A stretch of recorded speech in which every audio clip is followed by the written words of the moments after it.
Hello and welcome to Free Speech Matters, the podcast series of the Free Speech Union of South Africa. Now, as our name applies, we promote free speech for everyone, even government. But I would argue that the President's national dialogue is not free. It comes at a 700 million rand cost to taxpayers. The 31 odd eminent persons invited to the dialogue are not necessarily eminent, are mostly retired, and could be spoken to at no cost to the taxpayer at any time that the ANC wants to. And the government has been told ad nauseum what South Africa needs to survive and grow. So why the national dialogue? Well, to help me understand this costly and just very sad initiative, in my view, I have with me an eminent person himself, Terence Corrigan, the Project and Publications Manager of the Institute of Race Relations. Terence, welcome, and let me understand, what is the national dialogue? The national dialogue is an exercise in political mythology. There's this idea that one finds both within South African discourse and amongst people abroad, that South Africa has this unique ability to negotiate, to discuss its problems, to fight, to bring people together. Complete nonsense. But we've arrived at a point of deep crisis. The state is, to all intents and purposes, bankrupt. There's policy gridlock. We have a government which itself feeds on this South Africa as a consensus project narrative, but in which the participants can't stand each other, and spend probably as much time fighting as they do cooperating, and there's precious little of the latter. So what do? Well, we turn to our great myth that this is South Africa's superpower. It's our kryptonite. We're going to get together. We're going to talk. We're going to work out this national vision, and it's going to be so participatory. Everyone will get their say. Now, why is this? Why do I say that this is mythological? Well, first of all, because South Africa's history actually, I think, argues the opposite. For the period before the transition, things were marked mostly by refusing to talk. The previous government, had all these preconditions. The ANC, they talked to the ANC if it did this and if it did that. And the ANC, although it doesn't say so these days, was also very firm at that time that its struggle wasn't about negotiations. It was about the fundamental change and effectively putting itself in office. What happened was that we got to a point in the late 80s where everyone could see that this was what's called a mutually hurting stalemate. So there were moments of maturity, and that was an achievement, to be sure. But to make the case that this was some sort of statement of our national exceptionalism is just to misread what really went down. Subsequently, the ANC was a dominant party and effectively carried on doing what it wanted. We've built these consensus-seeking mechanisms into law and policy. You think about NEDLAC, for instance. I'm not sure what that's really brought us. And industrial relations in South Africa remain one of the most conflict-ridden on earth. I remember about 2 or 3 years ago, the president announced that we've given ourselves 100 days to form a social pact, and this is going to take us forward. Well, both business and labor said they're not even going to go through this fast, because the idea was they must give up a great deal, and the government will then carry on doing what it's doing, just with a little less corruption, which one would hope it would do anyway. But apparently not. Apparently, you have to have a pact to do this. So we never got that pact, and that wasn't a very sort of limited area, well, relatively limited, which is about which was about the economy. Now this seems to be a come one, come all issues open for discussion, from mountain climbing. There's a mountain climber amongst the eminent persons, to the makeup of rugby teams, to macroeconomic policy. it's ludicrous and farcical. What this loses sight of is that you don't get consensus about these things, not in a democracy. In a democracy, the best you can hope for is that you get consensus about the sort of rules of the game. And let's remember that the ANC is a prime offender. That it decided to white-hand the constitution through cadre deployment. It's been, as the president himself said, accused number one in the corruption stakes. But I think the hope is that if they can sort of kick this to the people, this can be a massive exercise in distraction, and we can talk and we can talk and we can talk. You can produce, we can dole out a lot of the goodies to consultants and to politically favored tenderpreneurs to put up, the eats and the venues, and that will sort of kick the can down the road. I think that you're betting on a very long shot that anything substantive will come out of this, and certainly not anything that moves the needle. We're at a point where I think it'll be much more fruitful to actually make decisions.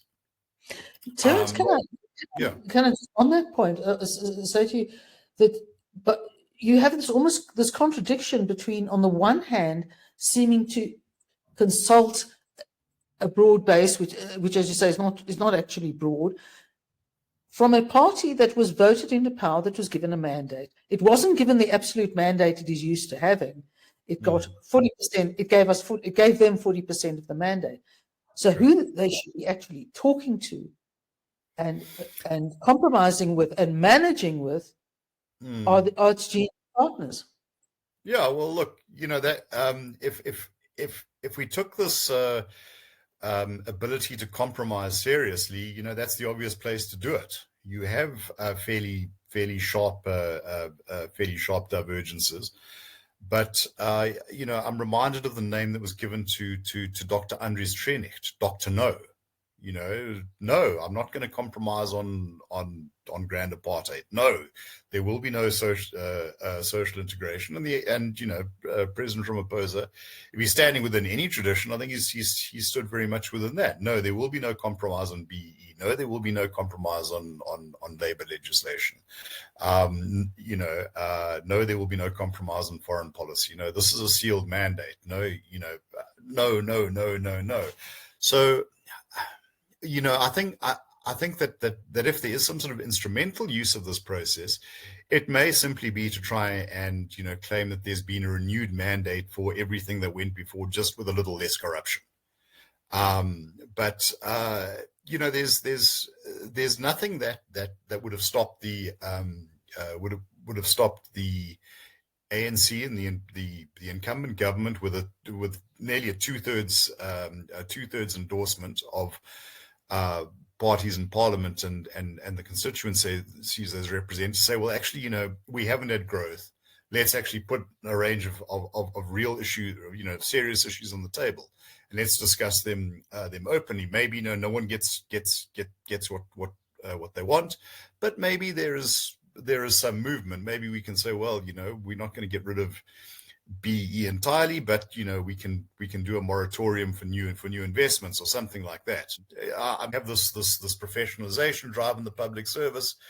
We unambiguously commit no longer to discuss these with a backroom committee in the we could say, which the DA has been going on, that those who've been implicated in serious corruption maybe don't get to sit in cabinet. I mean, that would seem to me to be a very easy one.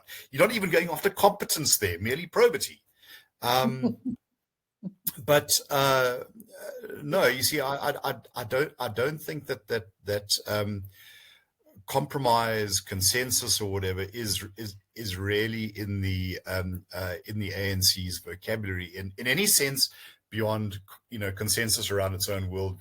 And in a way, that I think feeds into this into this idea that it's that it carries that it is the embodiment of South Africa's people. So yes, of course, we are the people, and therefore what we say is what the people want. And if there is an inconvenience like an election result or something like that, well, that's too bad. As Bertolt Brecht said, maybe we can abolish the people and elect a new one. But I think fundamentally this is about how can we push that can down the road in hopes that there'll be some turnaround, and we'll be able to just carry on business as usual in 2029. Well, I did wonder whether it was a fig leaf, that if they approached a group of people who were deemed to be wise and separate just by virtue of them not actually being part of any existing political process or were in the past some time, that they could actually use this as the basis for fundamentally having to change its policies in order to get access to the American market, to improve relations with Trump, to actually see some growth. Most of the people on this eminent persons group are very largely ANC or ANC sympathetic people. So it's certainly by no means a completely unrelated, so shall we say, group of people. So on that is the best I can probably see in it. But another question is, where is Mbeki in this? Because he was very aggressive about the DA not refusing to take part in light of the way it's been treated recently by the ANC in government, its major government partner. Look, I think that my understanding and my assessment is that he's sort of very invested in this because this is also the kind of thing he would do during his presidency, and I think he had a great deal more cachet because the ANC was riding close to 70%, and South Africa was more or less working, so they had a great deal of legitimacy. And I think the idea that you can get people around a table and get them to say and get them to endorse you is sort of very much in his worldview.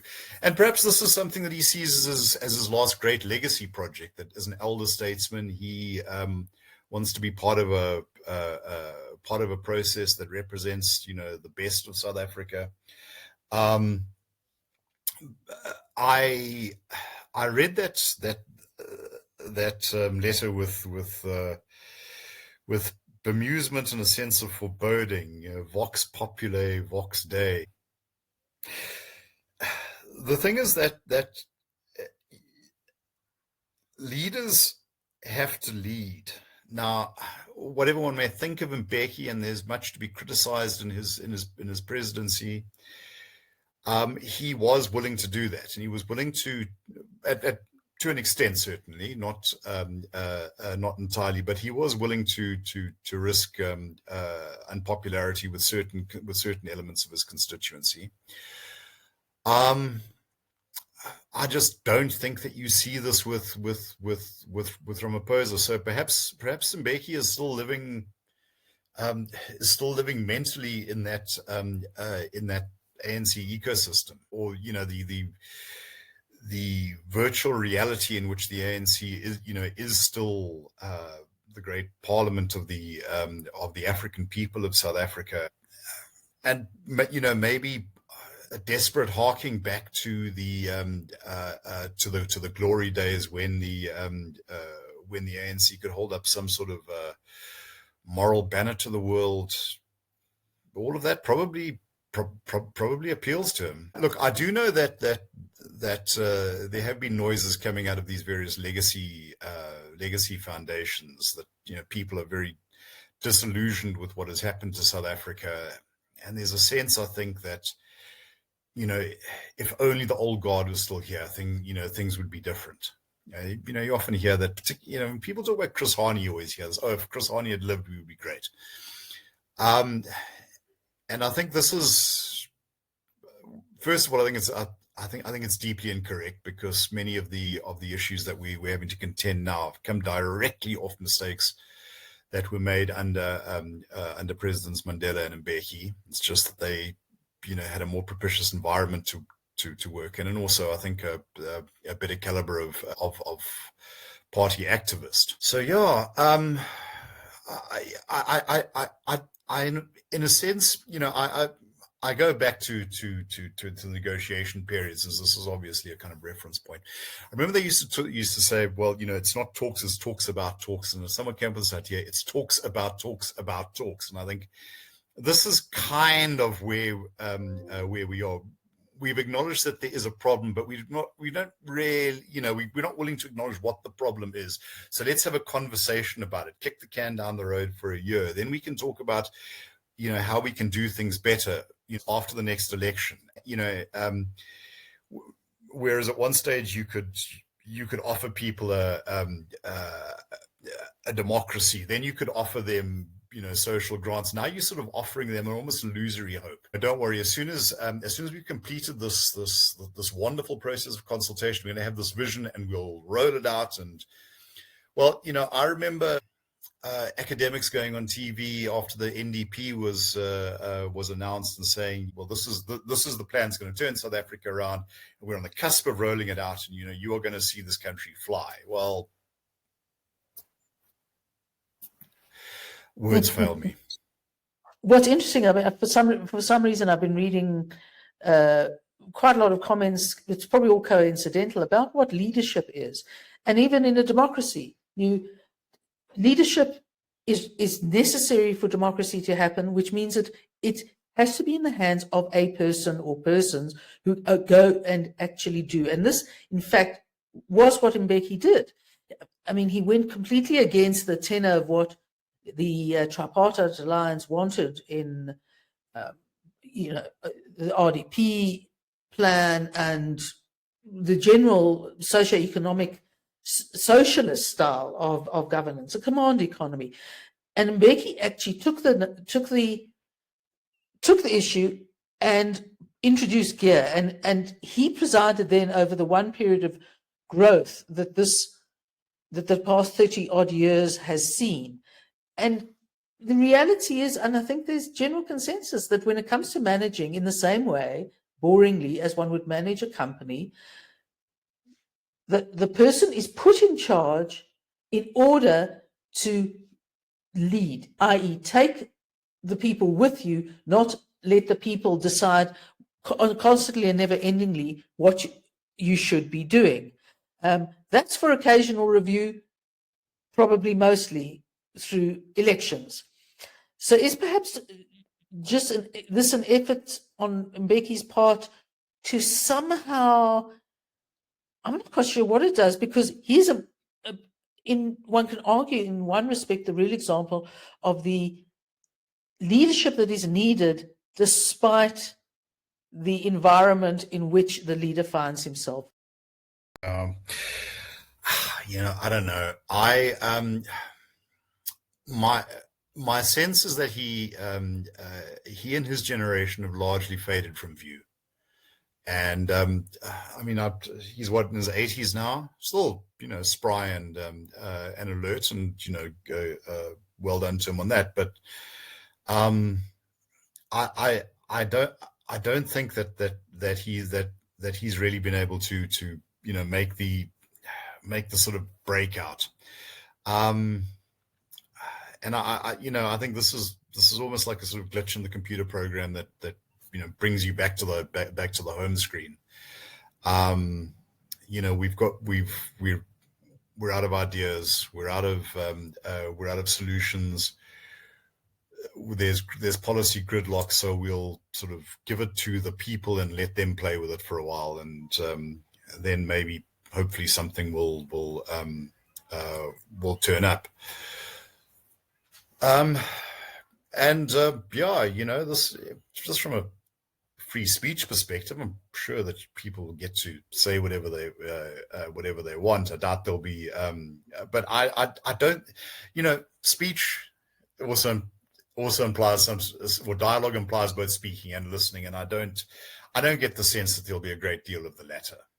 This is a problem, I think, with a lot of these rowdy, quasi-populist public consultation hearings where people get to line up and then say, yes, we must take back the land. It's that sort of thing. it gives people a sense of being. But as you say, leaders have to lead, and there are times when you have to say, actually, no, you can't do this because of X, Y, Z. This is a Yeah. sad indication that Ramaphosa really is not the person for the job, and actually, since she hasn't been the person for the job, and he's just so exposed to so much that he has to deal with. The latest revelations about potential involvement in corruption by the Minister of Police could potentially be a huge controversy coming on the back of dealing with Trump, of not repairing that relationship. And in a way, the sadness is a reflection of an act of desperation that cannot. We have the wrong man in the job.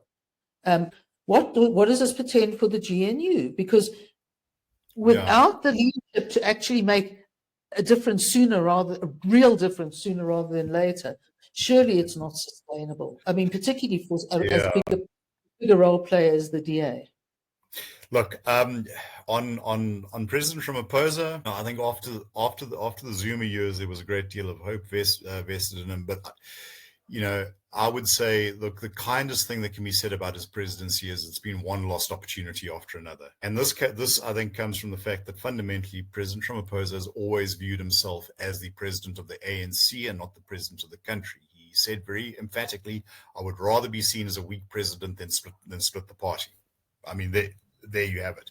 Now, as long as we're talking consensus, now that's something his personal brand is very much linked to. Okay, but he can't find consensus within his own party. The most obvious thing is, don't tolerate criminality, don't tolerate corruption.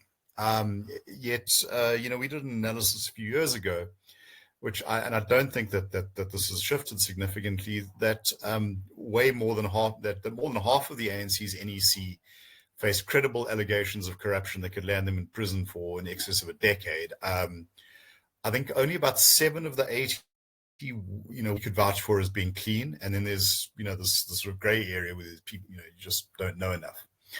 But he's not publicly. But there you have it. He nothing forced him to put corruption, Zondo commission accused in his cabinet. That was a choice that he made, probably under some sort of pressure from his party. But he has abrogated that leadership function. So going forward, I don't know. I doubt the DA would stay and all would be welcome with a Mashatile. I had certain optimisms when the GNU was inaugurated. Not because I thought that it would have been an easy arrangement, but because I thought at least there would be some sort of political cover and the sort of numbers necessary to at least right the chaos, if you like. I unfortunately don't think that the DA and the ANC really can find each other. So maybe paralysis is the best we can hope for, which seems to be the DA's narrative compared to what. And I don't think that that there is anyone in the ANC that is willing to make the tough decisions that need to be made, to say, well, to the extent that there is a reformist, call it a orthodox social democratic wing that is okay with constitutional governance and wants a generous welfare state. Those people could maybe work with the DA. I think there are too many crooks and ideologues that sort of hover in the background. So you can't find internal consensus. Then how do you find consensus outside? And I think maybe the point that's being made here is that I wonder whether I don't think they would do any better with MK or with the EFF. I think you would have exactly the same paralysis and backbiting and probably worse, because I think the DA at least tries to work according to rules. So at least part of the system is predictable. I think the very great tragedy is that those who've exercised their right to free speech, and it's a considerable right in this country, have not been listened to. They don't have to pay to listen to what the people and the representatives of the people have been saying. I think it's just to leave our viewers with this, that the essence of free speech is not agreement, it is disagreement. And the essence of democracy is not consensus, it is pluralism. And I've said this on many occasions. There are forces in this country which are represented by about 25% of the members of parliament that are anti-constitutional, anti-pluralist, and basically anti a future for this country. I don't think that we should want to find consensus with those people. We should want to win them over, but those are bad ideas. And I think the value of a free speech environment is that it can be challenged. And I think that it's time to actually make those choices about, where those of us, the other 66%, or the 8 out of 10, according to our polling, who see that kind of that kind of pluralistic, non-racial future, say, well, this is what we choose, and that's what we work towards. Well said, and may you always be able to express your speech freely. Terence Corrigan, thank you very much for joining Free Speech Matters.